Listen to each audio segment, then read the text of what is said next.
در سال سوم هجرت نشینیش وقتی که حضرت غذاش به اتمام رسید، از برای گرفتن غذا به خاندان خودش رهسپار شد. این واقعه در دهه اخیر ماه شریف رمضان بود. هنگامی که از غار خارج می شد، فرشته وحی پیک الهی جبرائیل امین به نزد او آمد و این کلام پروردگار را به او رسانید که اقرأ، بخوان. حضرت می گفتن ما انا بقارئین، من خواننده نیستم. و حضرت خط و سواد نداشتن، در نزد یگان کسی تحصیل نکرده بودن. اما حضرت جبرائیل حضرت به آغوش کشیدن، سخت فشردن، باز تکرار کردن که اقرأ، بخوان.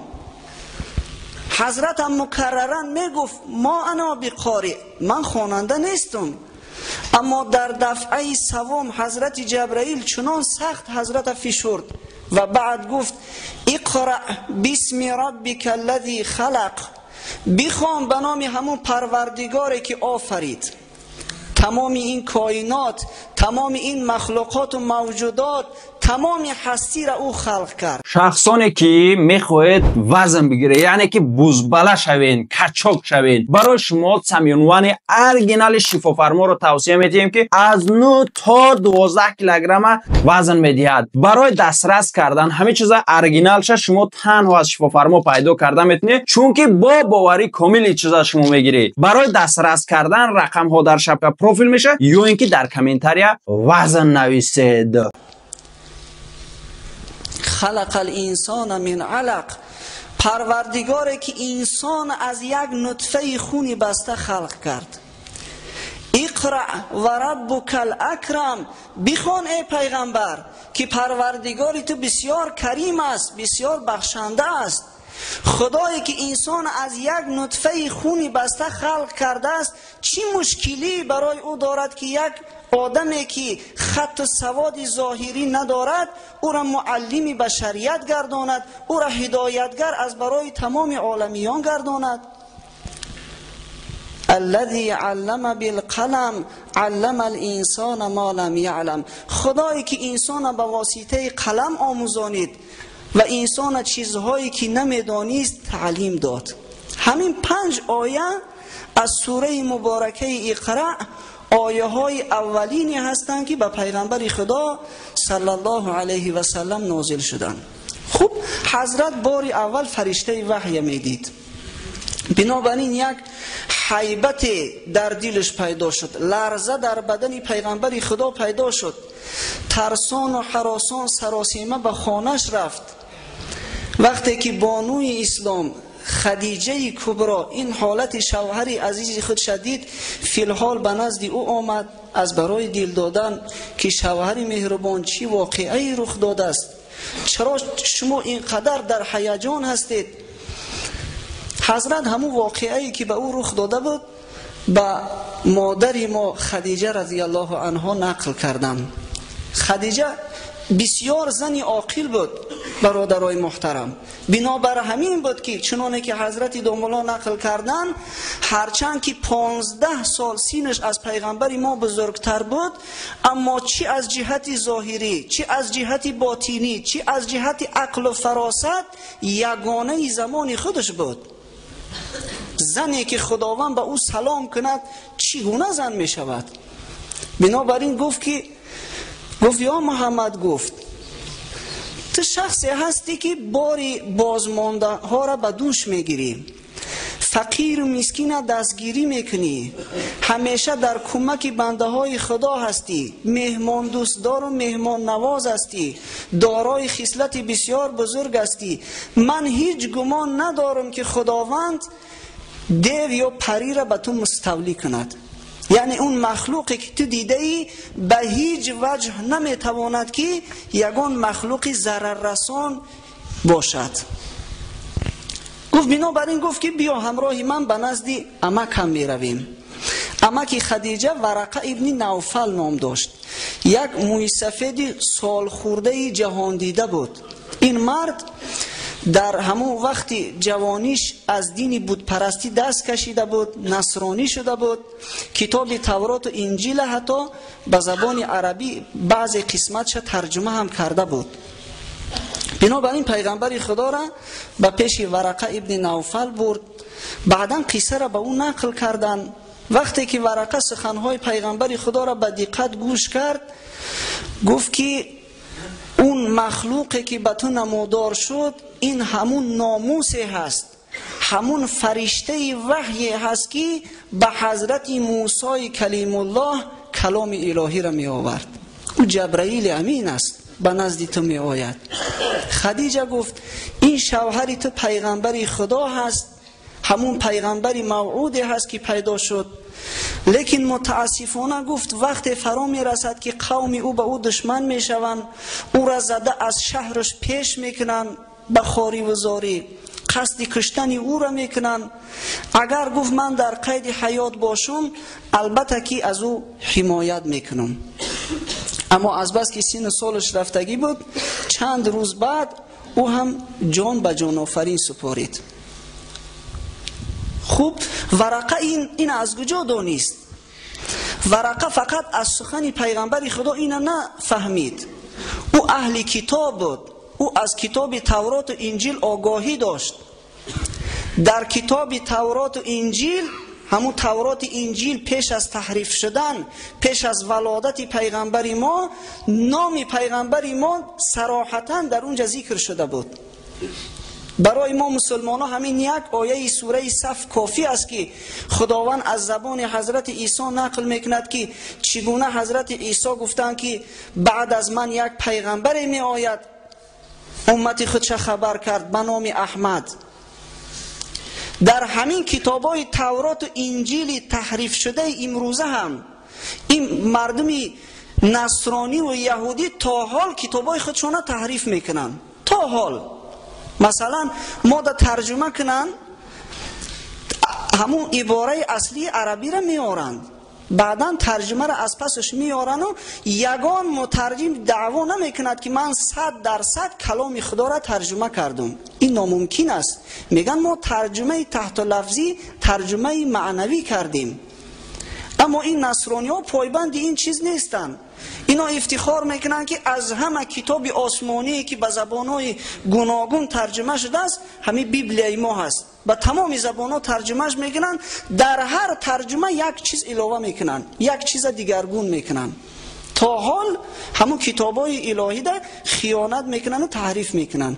لیکن با وجود این در همین کتابای تحریف شده امروزه نشانه های پیغمبر ما در همون کتابا هست. مثلا کسی که اگر اطلاع بیشتر خواهد پیدا کند به کتاب رحمت الله کیرانوی مراجعت کند، یک عالم هند که در عصر 19 همین درباره نشانه های پیغمبر ما در کتاب تورات و انجیل کتاب نوشته است.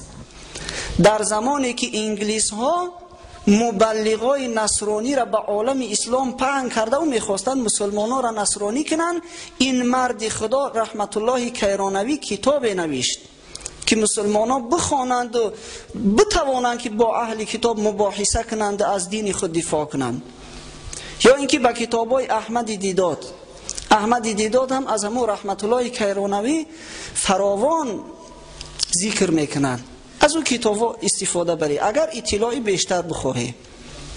بنابراین حضرت این ورقه ابن نوفل میدانست که نام پیغمبر آخر زمان محمد است، عاقبت در همین بلاد حجاز پیدا می شود.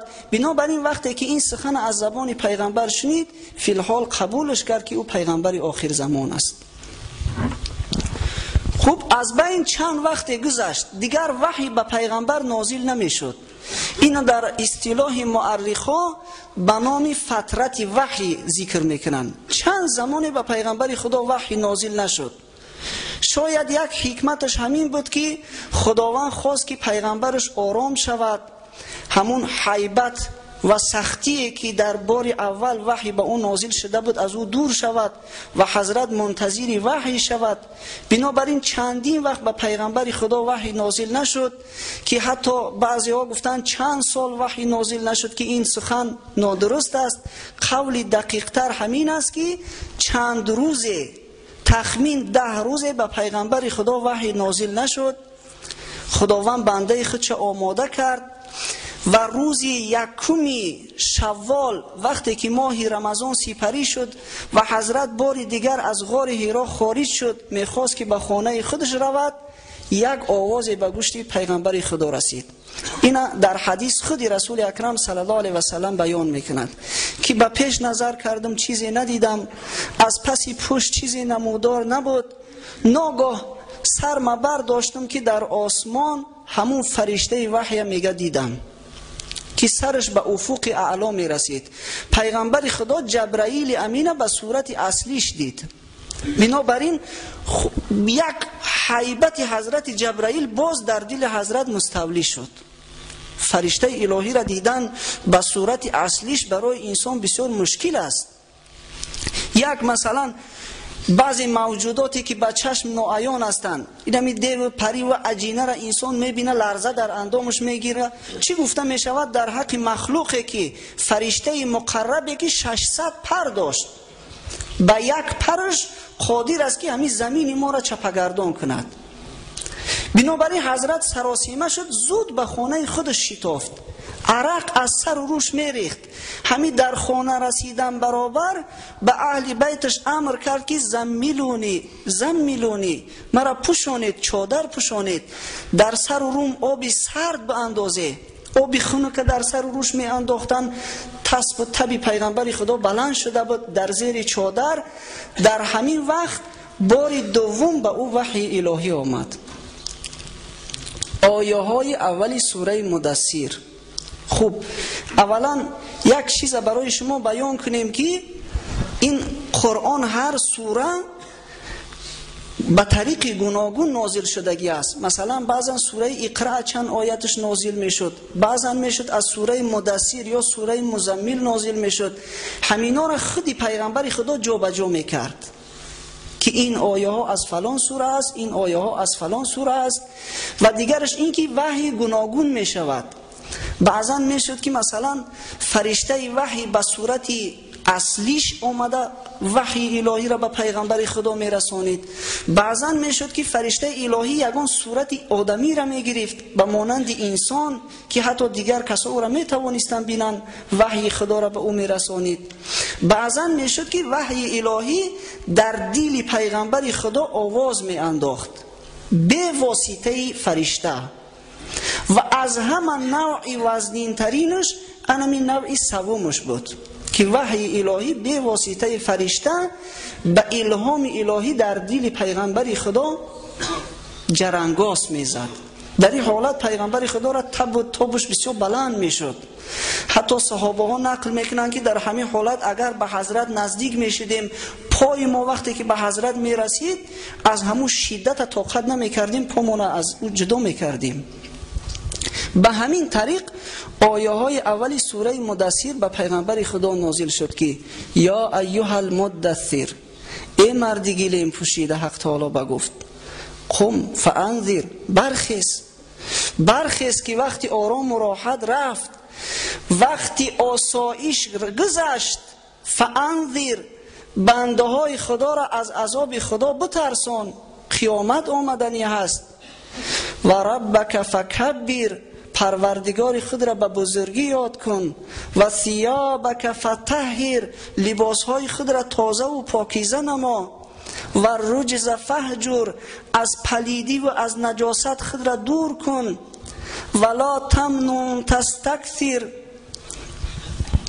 وقتی کار خوب میکنی، وقتی احسان به بنده های خدا میکنی، از اونها انتظاری بیشتر نشو، یعنی پاداش خوبی را از غیر خدا نخواه.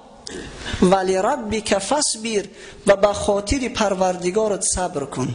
این آیه ها بار دوم به پیغمبر خدا نازل شدند. خوب، در این آیه ها حق تعالی به پیغمبر خودش چی ابراز کرد؟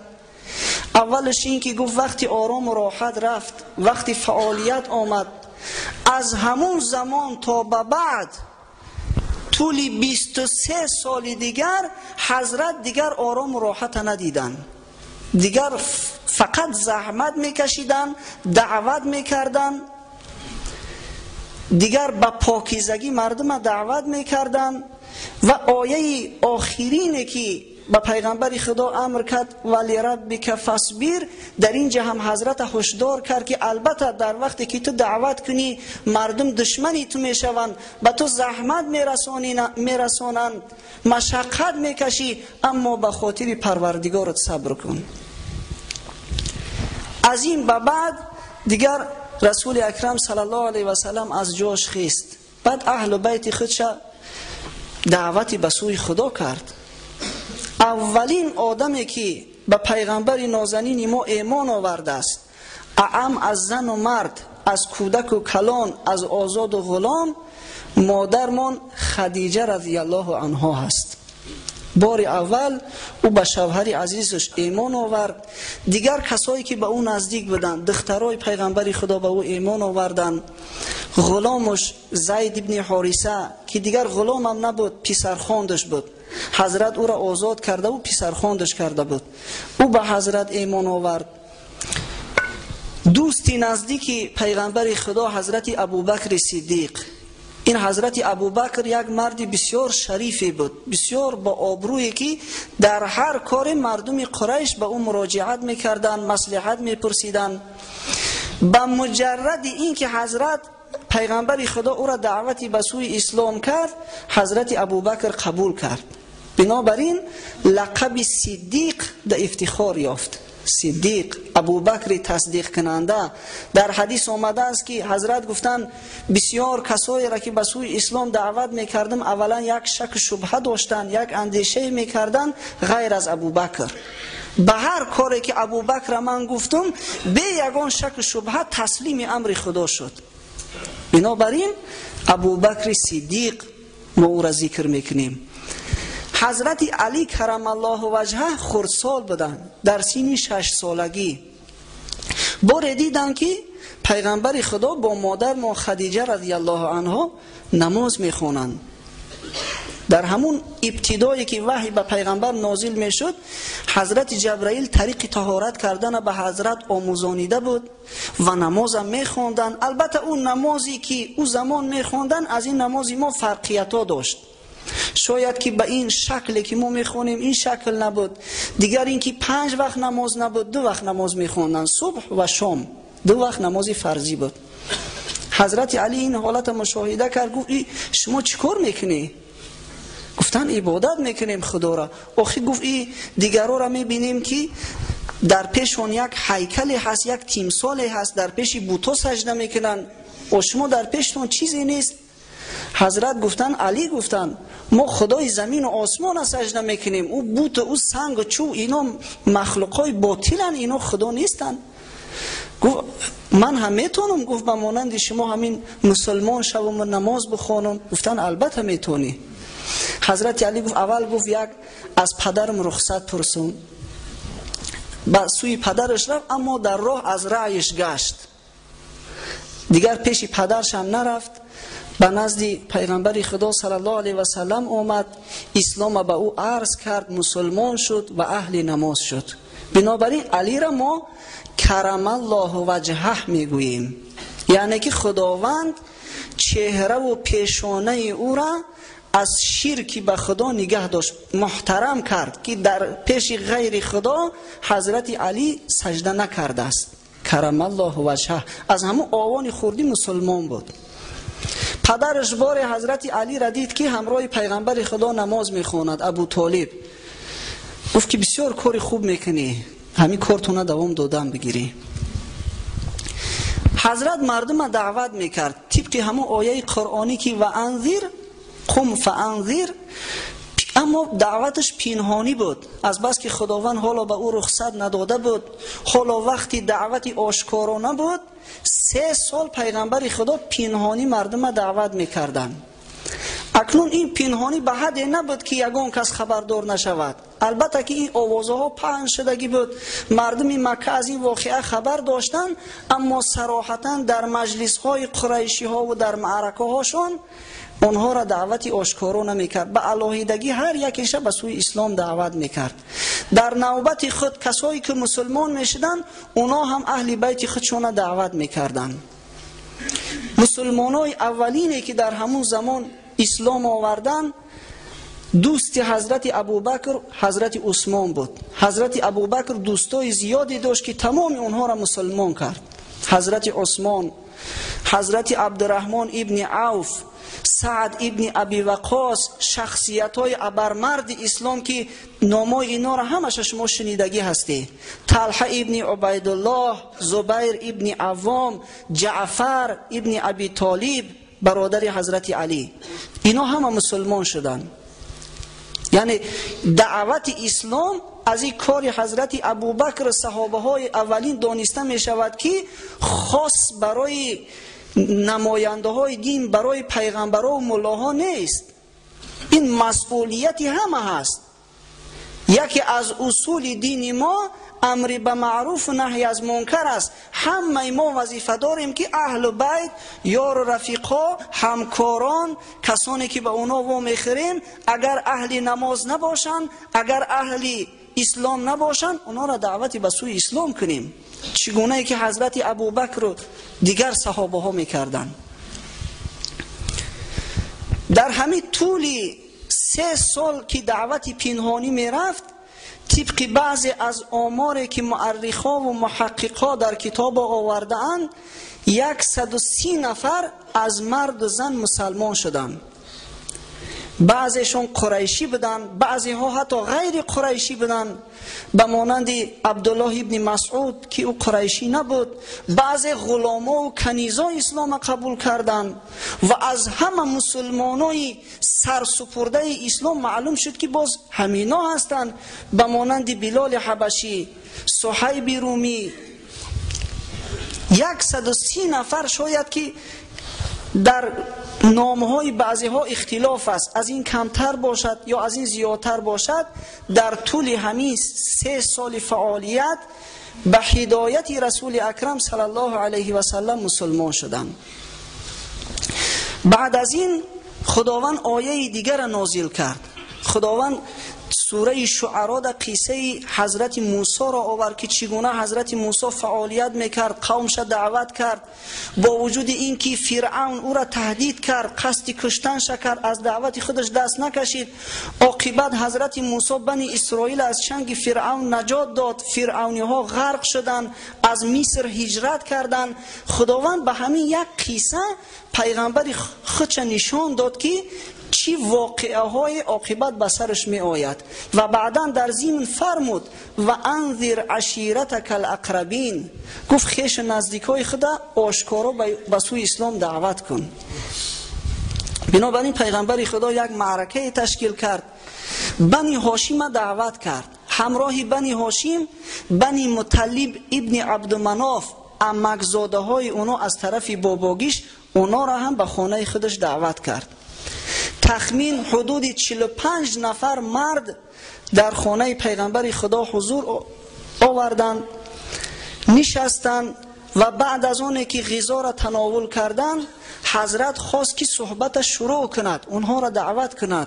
اما در همین هنگام ای ابولهب عمکیش پیش دستی کرد، چیزی را حس کرد، پیش دستی کرد، گفت ای محمد، گفت میدانی که این شخصایی که در این مجلس تشریف آوردگی هستند، همه اینا عمک‌ها و عمک‌زاده های تو هستند، اینا همه خیش اقربای نزدیکی تو هستند، اینا همه پشت و پناهی تو هستند. بنابراین پیش از آنه که به صحبت شروع میکنی خوب اندیشه کن، مبادا یگان کاری کودکانه و ناسنجیده نکنی. بدان که ما را قدرت تاوانی نیست که به تمام مردم عرب دشمن شویم.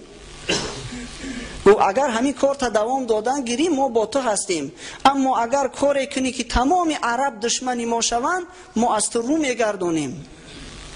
این کار نکن که در بالای قوم و قبیلت یگان بلا و آفت نیار. یعنی این ابولهب حضرت هشدار کرد که وقتی که تو این دعوت خود آشکارا کنی تمام عربا دشمن ما میشون، این کار نکن. بنابراین وقتی که این پیش دستی کرد در میان سخن دور اومد و سخن خودش شروع کرد، حضرت دیگر مصلحت ندید که چیزی گوید، بنابراین خاموش ایستاد. فردا باز دعوتشون کرد و پس از اتمام مجلس بعد صحبت شیرین خودش حضرت آغاز کرد. الحمدلله گفت، سپاس خدا را، احمده و استعینه، خاص او را ستایش میکنم و خاص از او کمک طلب میکنم. و اؤمن به و اتوکل علیه، ایمانی به او میارم و توکل به ذات خدا میکنم.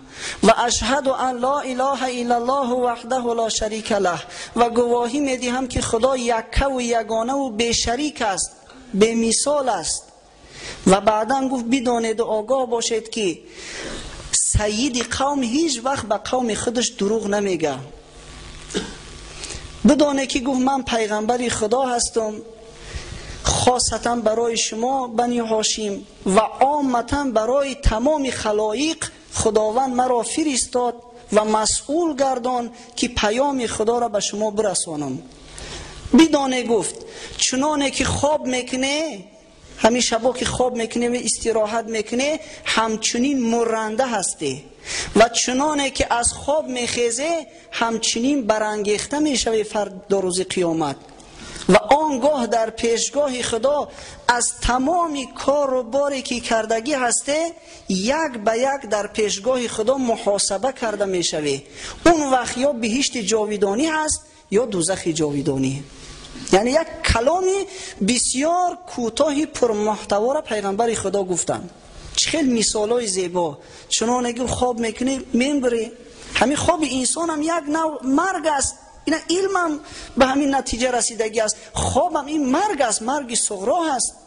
و چنانه که از خواب میخیزی با برانگیخته میشوی. چنانه که در خواب میبینیم که در فلان جا سیر سیاحت داریم، کاری بد یا کاری خوب داریم، همین دنیا هم خواب است. همین دنیا هم خواب است. روزی می شود که بعد از مردن از خواب حقیقی بیدار می شویم.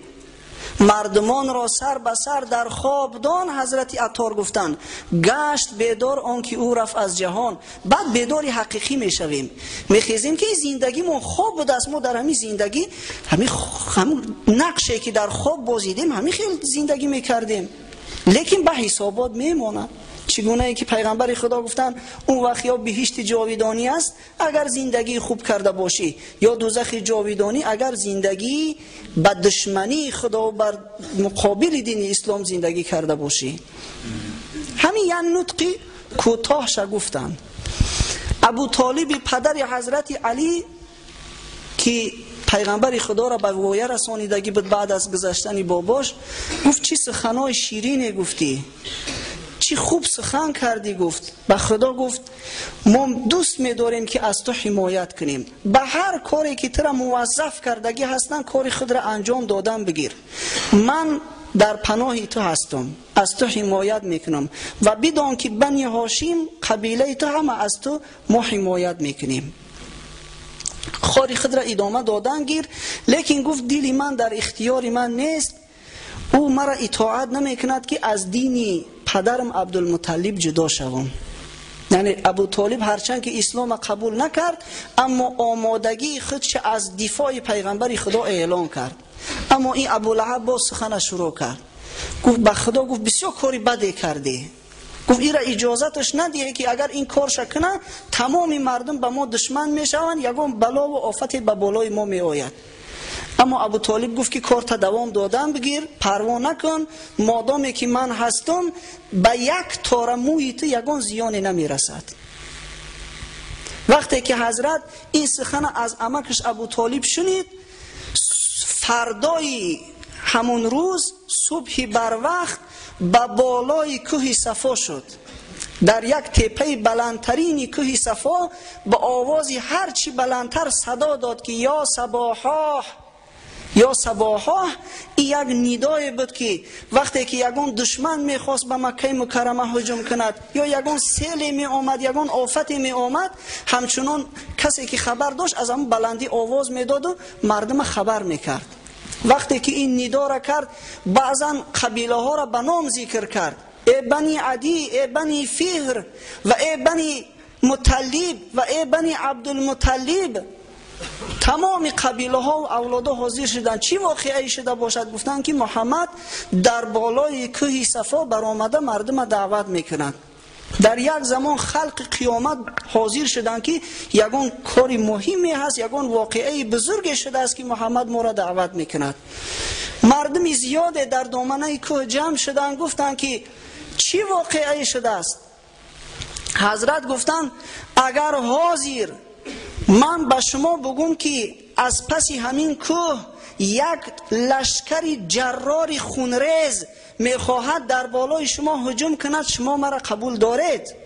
باور میکنی؟ گفتن البته باور میکنیم، تو محمد امین هستی، ما از تو یگان بار یگان دروغ یگان کاری ناشایست و زشت ندیدیم، چرا قبول نکنیم؟ حضرت گفتن پس بدانه، گفتن که اگر از همین راه رویش خودتان دست نکشید، از همین عبادت بت‌ها و سنگ و چوب‌ها دست نکشه، حتما عذاب خدا در بالای شما می آید. بعدا اونا را نصیحت کرد، از او کار و بار و رفتاراشون آگاهشون کرد، غلطاشون اصلاح کرد، موعظه‌شون کرد. بعدا یک به یک همون قبیله ها را نام برد که ای بنی عبدالشمس، ای بنی مخزوم، ای بنی فلان و فلان، از خدا بترسه. گفت که در مقابل حقیقت از دستی من کار ساخته نیست. اگر شما ایمانی به خدا نیارید، من اگر بخواهم هم یگان منفعت به شما رسانده نمیتونم. ای بنی عبدالمطلب گفت. بعد قبیله خود چه خطاب کرد؟ از خداوند خودتان بترسه که در مقابل حق از دستی من کار ساخته نیست. عباس فرزند عبدالمطلب عمکی پیغمبری خدا گفت از خدا بترس. صفیه دختری عبدالمطلب عمه پیغمبری خدا از خدا بترس، گفت در مقابل حقیقت یگان کاری از دستی من ساخته نیست. فاطمه دختری نازنین پیغمبری خدا، هر مالی که از دنیا میخواهی، هر چیزی که میخواهی در این دنیا بخواه، گفت من به تو میدهم، لیکن خودت از خدا بترس، خود را اصلاح کن، چرا که در غیر این صورت کار از دست پدری تو ساخته نیست. من کاری کرده به فایده تو کرده نمیتونم. این صحبتاشا کرد، مردم شنیدن، خوب، بعضی ها خوب قبول کردن، لیکن همه خاموش، همه آیسته آیسته پراکنده می شدن. در همین هنگام این ابولهب ملعون، این همون عمکی پیغمبر، دستاش برداشت به اشارت، طبق بعضی از روایت ها حتی سنگ انداخت به سوی حضرت، گفت خدا جان تا همین روز بگیره، تو به همین خاطر ما را در اینجا دعوت کردی؟ برای همین کار گفت ما را از کار بیکار کرده اینجا آوردی؟ دشنام و حقارت های زیاد پیغمبری خدا را داد. بنابراین در شأن او همین سوره تبت نازل شد. استعیذ بالله تبت یدا ابی لهب و تب. خداوند در حق او گفت هلاک باد هر دو دستی ابو لهب و هلاک باد خودی ابو لهب. یعنی این ناکس مادامی که دشمنی پیغمبری خدا شد، دشمنی دینی خدا شد، حالا در قید حیات بود، حالا سالم و بردم بود، اما خداوند عاقبت او را اعلان کرد در پیش چشمش که تو بدبخت، در همین دنیا من تو را هلاک میکنم و فردا روز قیامت همراه همسری بدبختت سیصلا نارا ذات لهب و امرأته داخل دوزخ میشوی. نه مالت نه فرزندات یگان کس به داد شما نمیرسد. ابولهب 10 پسر داشت، 10 پسری بردم داشت، پسرای پهلوان، مال و ثروت زیاد داشت. از فرط نعمت همین چهره ابولهب سرخی، همین شعله آتش برای نورانی بوده است. همین آدمی که فقط همین بخوره و بآشامه و استراحت چی، یک شعله آتش برای چهرهش درخشش داره. ابولهب لقبی او را گذاشتگی بدم، اما خدا زدش. در همین دنیا خدا نشانش داد. عاقبت بعد از جنگ بدر این ملعون یک مخوی در بدنش پیدا شد، یک بیماری بسیار ویران پیدا شد که پوست تنش میغلطید، به مانند همین سگای گرگین شده بو از تنش میبرومد.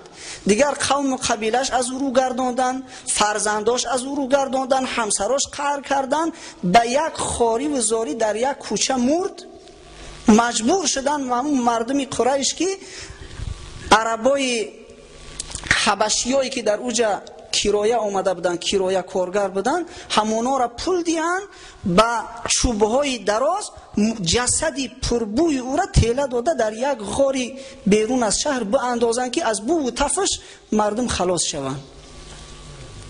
به همون یک بی‌ادبی و یک احمقی که ابولهب کرد. بنابراین حاضرین عزیز، پیغمبرای خدا دوستای خدا هستند. بعضا می شود که خداوند به انسان احسان میکند، خوبی میکند، وقت میدهد، لطف حق با تو مواساها کند. لطف حق انسان مهلت میته. بعضی کافرای سرسختی هستند، خدازده هستند که در همین دنیا مهلتش میته که ما حیران میشویم که خدازده را برای چی خدا در این دنیا نمیزنه؟ زان که از حد بگذری رسوا کند. بعد از حد که گذراندی مهلت داد که خود با عذاب خود دهچن کنی. بعد یک باره که گرفته دیگه خلاصی نداری، دیگر پشیمانی فایده نداره به مانند فرعون. این سخن از چی جهت میگم؟ چرا که بی‌ادبی ها بعضا دیده می شود، چی در شأن دیگر پیغمبران، چی در شأن پیغمبر ما. یک دیوان اوضاع گفته است که در زمان پیغمبر خدا لزوه ژیلت نبود وگرنه ریشوش میتراشید. اینا همین اگر ملایم کرده احتیاط کرده گوییم این بی‌ادبی هم نیست، این بالاتر از بی‌ادبی است. چه کسی زبانش به او اجازت میدهد، عقل فراستش به او اجازه میدهد که در حق پیغمبری که بیشتر از 1.5 میلیارد انسان از جان و مال و زن و فرزندشون او را بیشتر دوست می‌دارن، همین سخن بگه که لزوه نبوده یگانه ریشوش میتراشید. تو بدبخت یک جا دانستی لزوه یافت، موی سرش تراشید، برای ریشوش لزوه نیافت. نعوذ بالله. یک طعنه زدن بس شکل و صورت چهره پیغمبر خدا هست اگر حقیقت گیریم. این چنین شخصا را یا در همین دنیا یا در قیامت اگر خودشون اصلاح نکنن و با پیغمبرای خدا دشمن شوند و با دین خدا دشمن شوند، همین تقدیر ابولهب انتظار است. دیگر رسول اکرم صلی الله علیه و سلم دعوت آشکارا را شروع کرد. آشکارا دیگر دعوت میکرد.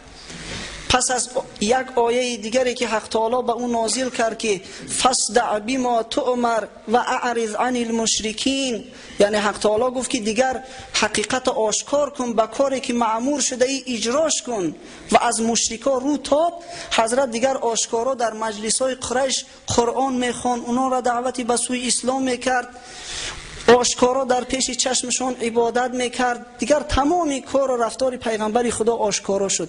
دیگر قریشی ها به داد آمدن، بعد دشمنیشون سرسخت‌تر شد که چیکار کنیم، این مرد آشکارا دیگر دعوتی به سوی اسلام میکند، آشکارا دیگر معبودای ما را ملامت میکند. خب اینجا یک ماشینی 9718، اگر کسی که رقم ماشینش 9718 باشه التماس میشه که ماشینش از سر راه بگیره.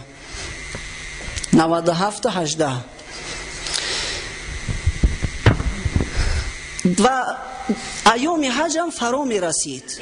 این مردم همون عرب جاهلی از زمان حضرت ابراهیم شروع کرده خانه خدا را زیارت میکردن، هرچند که زیارتشون مسخره آمیز بود.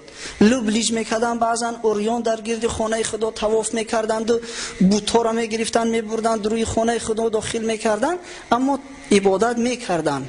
بنابراین وقتی ایام حج نزدیک میشد از تمام منطقه های عربستان مردم عرب برای زیارت خانه خدا می آمدن. بنابراین این مشرکای قریش گفتن یک چاره دیدن در کار، یک کار کنیم که دعوت محمد به دیگر خلقا و قبیله ها نرسد تا اینکه اونا مسلمان نشوند. اینا بینه که کافر از عصر میانه شروع کرده چاره اندیشی میکنه و بیکار نیستن، فکر میکنه چیکار کنیم که مسلمانان را تاثیر اسلام کمتر کنیم. این اسلامیزاسیا شده است، مردم همه به سوی اسلام گرایش پیدا کرده است در عالم. چی مکر حیله کنیم؟ تروریستش بگیم؟ با چیکار کنیم؟ با یک نقشه نو در کار، یک نقشه تازه تر در کار. کافر از همون ابتدا در فکر اندیشه هست که چگونه مردم از اسلام دور کنه. همون مشرکای قریش جاهل بینه که در عصر کهنه زندگی میکردن، در همین فکر شدن. بنابراین به نزد یکی از پیشواهاشون، یکی از دانشمنداشون به نام ولید ابن مغیره آمدن که ولید گفتن میدانی که موسم حج نزدیک است، عربا از تمام منطقه ها می آیند. خب این محمد دعوت آشکارا دارد، این روی راست گشته مردم به سوی دین نو دعوت میکنه. چیکار کنیم؟ چی چاره کنیم؟ یگون نقشه پیشنهاد کن. ولید گفت شما یگون پیشنهادها داشته باشه پیشنهاد کنیم، من یک تاشه انتخاب میکنم. و گفت خیلی بگیم که کاهین است، بگیم محمد کاهین است. کاهین همون روحانی های پیشتره فریبگری که بدن هر چی را دود میدادن رو فریب میکردن. لیکن ولید گفت نگفت این پیشنهاد شما قبول نیست، با این محمد با کاهین یگان مانندی نداره، این دروغی سخن شما معلوم میشوه، یک چیزی بگی به حقیقت نزدیکتر باشه. و گفتن خیلی میگیم که دیوانه ای، نعوذ بالله. گفت نه، با دیوانه هم مانندی نداره. خیلی گفت این دیوانه معلوم است از رفتار و کردارش، این هم نمیشوه، پیشنهاد دیگر کنی. گفتن میگیم شاعره. و شاعرای پیشتره این همی شعر گفته قبیله به قبیله میگشتند، به همین واسطه زندگیش میگذروندن زندگیشونه. گفتن نه، این به شاعر مانندی نداره، و یگان چیز طلب نداره. چی کاری میکنه؟ از خداوند طلبش داره، از یگان کس مبلغ و موز طلب نمیکنه، نمیشوه. گفتن میگیم ساحر جادوگرای. گفت نه، جادوگرا دم مانندی نداره. این جادوگرا عادتا یک چیز دم میدمن و رشته گره میکنن و دیگر کارهای نامعقولی میکنن، نمیشود. این پیشنهادهای شما نشید. و گفتن خوبه که خودت یک اندیشه کنی، پیشنهاد کن. این یگان پیشنهاد ما را قبول نکردی. بعد این ولید فکر کرد چی تهمت کنم، چی کمبودی پیغمبر خدا را بیاوم، همون کمبودیش ذکر کنم و مردم هم معن کنیم که از پذیرش اسلام مانع شویم. همین قدر اندیشه کرد. عاقبت بعد گفت میگیم که او سخن آورده است که به مانند سحر، یعنی قرآن در نظر داره.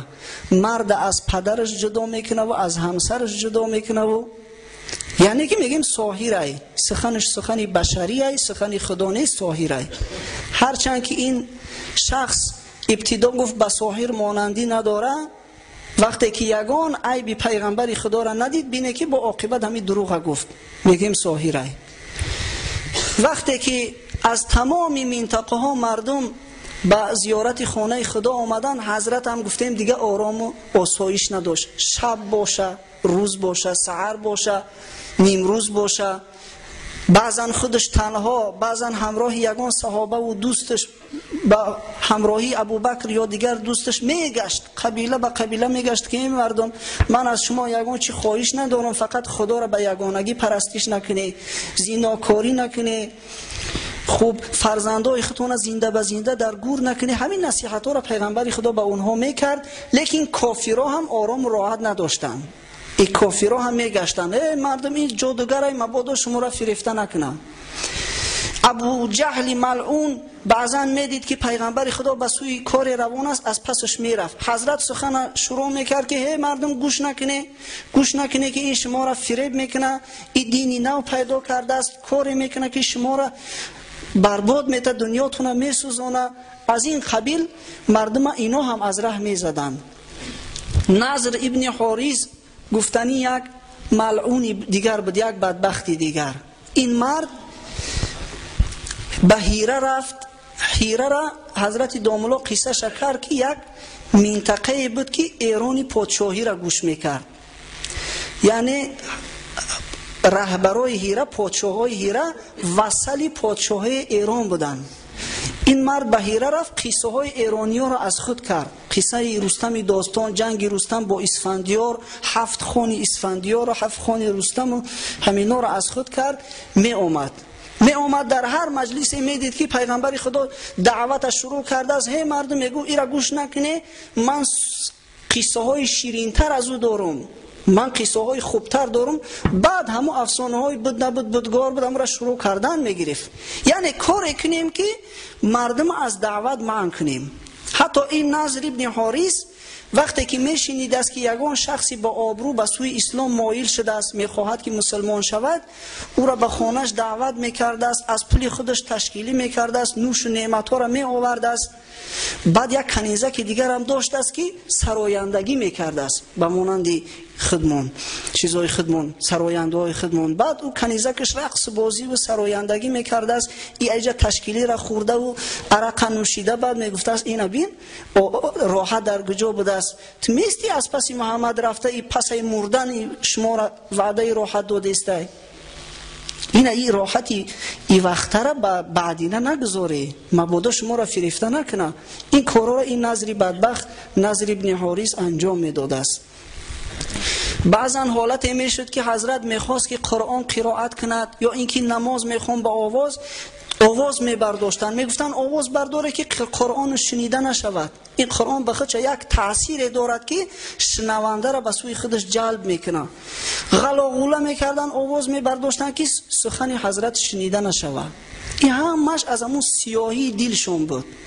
همین خیلی آدم ها حال هم هستن. این انسانیت آدم ها همون چخیلی که در قدیم فکر و اندیشه داشتن، بخل و حسد و کینه و عداوت و کافری و این چیزا از همون قدیم بود تا حاضر هم هست، تا وقتی که انسانیت هست. یک کار کنیم خلل دارش کنیم که مردم از صحبت محروم شوند.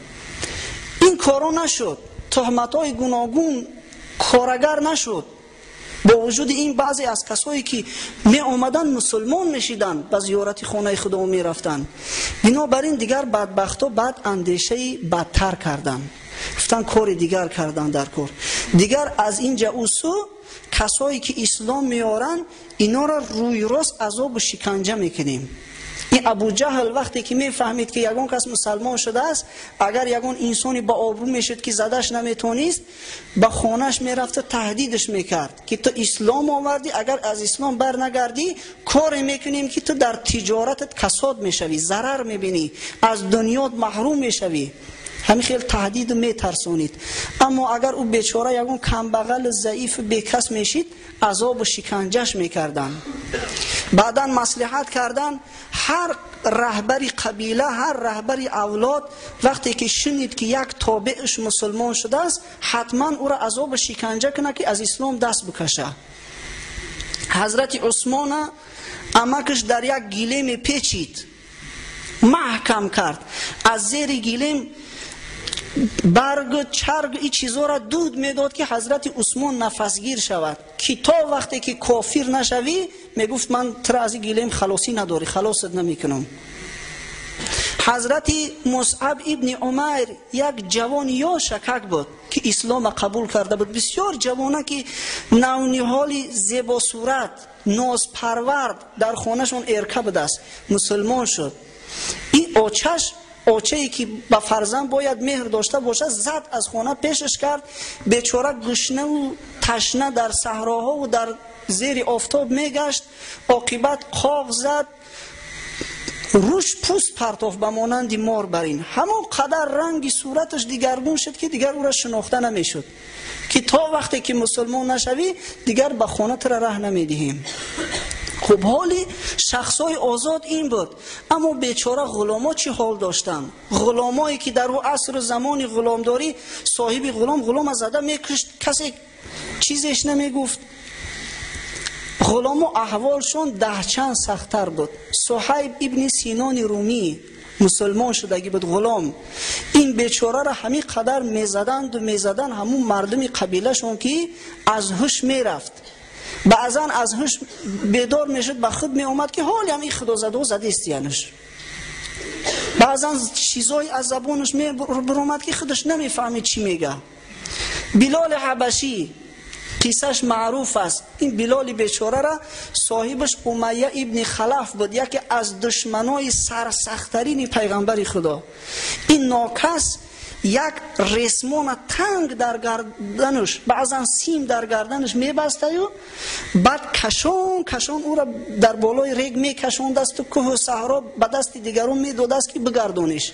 همون بند گردن حضرت بلال میبرید، میزدندش، میبستش و تیاق میگریف، مردنک حضرت بلال میزد، گشنش میمون. به دین محمد کافر شه، لات و عزا را توصیف کن. اما حضرت بلال از دینش نمیگشت تا به حدی که این ناکس وقتی که آفتاب به حد گرم می شود، نصف روزی آفتاب حجاز چقدر گرمه، با زیر آفتاب ای 50 گرادوس هم بالاتره، در زیر ریگو می برد و با پشت می خواباندنش در همون ریگ تفسان. بعد یک سنگ عظیمی دیگر را آورده چند کسه در بالای سینه حضرت بلال می گذاشتن. بعد می گفتن که کافر شه، به خدای محمد کافر شه. اما حضرت بلال احد میگفت. بعضا میشد که بیچاره از هوش میرفت. خباب ابن ارت یک صحابی دیگر، این بیچاره را صاحب بدبختش آهنگر بوده است. این آهنگر هم آهنای تفسون میگرفت در پوستش میگذاشت، پوستاش میسوخت که به کافر شه، از دین محمد بر نمیگشت. همون خیل عذاب و شکنجهش میدادن که بعضا از بدنش همون قدر روغن چی میریخت که در زیر آتشش میگذاشتن، آتش بر روغن تنش خاموش میشیده. عمار یاسیر هم خودش مسلمان بود، هم پدرش هم مادرش، هر سهش مسلمان بودن، هر سهش هم بیچاره غلام بودن. غلامی بدبختی ابو جهل ملعون، همون غلامی بنی مخزوم. پدر عمار همچنان عذاب و شکنجه کردند که بیچاره جان به جان آفرین سپارید. بار پیغمبر خدا صلی الله علیه و سلم از نزدشان میگذشت که عذابش میکردند. او کافر خدا زده را اگر 100 نصیحت کنی او قبول نکند. بعد گفت آل یاسیر گفت صبر کنی، وعدگاه شما جنت است. بنابراین حضرت در زندگیشون اونا را وعده بهشت داد. عمار بیچاره پدر یاسیر جان سپارید. ابو جهل ملعون به یک نیزه دراز از پیش مادرش زده او را هلاکش کرد، کشتش در پیش چشم فرزندش. یاسیر را گفتن انمی حالی تو هم همی می شود کافر بشه، از اسلام رو بگردان. اما یاسیر نمیگشت. یاسیر همی خیل میزدند و بعضا در بالای ریگ میکشاندنش، در بالای ریگ تفسون. بعضا بالاش میبردند و پاکوبکش میکردند، چوب شپکش میکردن. اما حضرت عمارم یک باره از دهانش همون کلمه کفر بر اومده، به اختیار گریان به حضور پیغمبر خدا صلی الله علیه و سلم رسید که یا رسول الله این ناکسا به حد آوردنم که ناگهانی همین سخن از زبانم بر اومد، چی میشده باشد؟ اما آیه قرآنی نازل شد و حق تعالی گفت ایمان اینها مادامی که دلشان بر جا هست، ایمان اینها بر جا هست. اگه زنکا این کافر نه به زنک رحم دارد نه به کودک رحم دارد. این وقتی که انسان میگه بترس از کسی که از خدا نمیترسه، او که از خدا نترسید به قیامت باور نداشت، از دست او بدبخت همه کار میآید. کنیزکار هم عذاب شکنجه میکردن. زینیره گفتن یک کنیزکی بود، همه خیل بیچاره را عذاب شکنجه کردیان که روشنایی چشمش از دست داد، کور شید. از عذاب زیاده بیچاره کور شید. بعد با طعنه و ملامتش زدن که لات و عزا گفتن ترا کور کرد. انا دیدید با لات و عزا کافر شدی، لات و عزا ترا زدن تو کور شدی.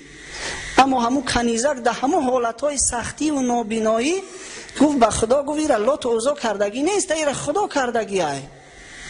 اما من با امید دارم اگر بخواه خدا با بینا میکنه. فردای همون روز به امر خدا همون زینیره بیناییش یافت، چشماش بینا شد.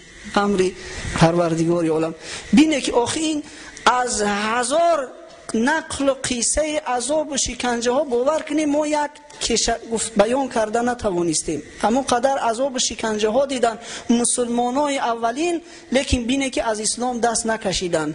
اکنون ما خودمون هیچ وقت با اونا قیاس کرده نمیتونیم. از او عمل هایی که اونا میکردن از 10 یکش ما و شما کنیم، عالم امروزه اسلام آباد می شود. یکش از 10 کنیم. بنابراین هم حق تعالی در وصف اینها گفت پروردگار عالم از بالای عرش اعلا که السابقون اولئک المقربون. حق تعالی گفت او کسایی که در نوبت اول مسلمان شدن اونا مقربان درگاه خدا هستند، اونا در جایگاهی هستند که دیگران به جای اونا نمیرسن. بله صحابه های پیغمبر خدا محترمترین ارجمندترین این امت هستند، لیکن صحابگانی که بعد از فتح مکه مسلمان شدگی هستند هیچ وقت با صحابگانی که در جنگ بعد اشتراک میکردن برابر شدن نمیتونن. صحابگانی که بعد از جنگ بدر مسلمان شدن هیچ وقت با او صحابگانی که ابتدا در اولین لحظه ها مسلمان شدگی بودن با اونا برابر شدن نمیتونن. بنابراین ما و شما باید که از تاریخ اینها عبرت بگیریم. اینا برای ما عبرت هستند، اینا یک قصه افسانوی نیستند. ما و شما هم به یک عذاب و شکنجه اندک کاری نکنیم که از اسلام رو بگردانیم. به یک ترس هراس اندک یک زنی را 3 بار حجاب پوش کردیم، 3 بار. یک بار سطر بند به دست، بعد وقتی که زنکا را من میکنن سطرش ایسرش میگیرن، نصیحتش کردیم که اخی خواهر اخی بعد عقد شما را من کردن از جمعه خونی دیگه ای مسلمانی هم منتون کردن بند سطر تا. زنی مسلمان سطر داره، سطر فرضی خدا های. سطر پوش شد، بار دیگر با گرفت، بار دیگر نصیحتش کردیم سطر پوش شد، بار سیوم با سطرش گرفت است. برای چی؟ میترسم یگون چی نشوه خبرهای هر خیله اومدیسته. اگر مسلمانی از این است که حافظ دارد و اگر از پس امروز بود فردای. شرم است از این خیل مسلمانی وقتی که مسلمانای حقیقی را قصه شو بخونیم و ما به این حالت باشیم. و گفتی امو حضرت حافظ و اگر از پس امروز بود فردای. فردا وقتی که پیغمبر خدا صلی الله علیه و سلم جمع شود، او صحابگان اولین، صحابه های بعدینه و دیگر مسلمانای غیور گرد اطراف او را بگیرن، این خیل مسلمانی به غیرت ترسانچکی که از یک شمال اندک تماما پگاناش میکنه میگیره از دین حتی رو میگردانه، این خیلی ادعا میکنه و خودش به پیغمبر خدا نزدیک میکنه. این شرمندگی است. خداوند مهربان همه ما و شما را موفق بگرداند که پیغمبر خدا و صحابگان اولین از برای خود اسوه حسنه قرار دهیم. و آخر دعوانا ان الحمد لله رب العالمین.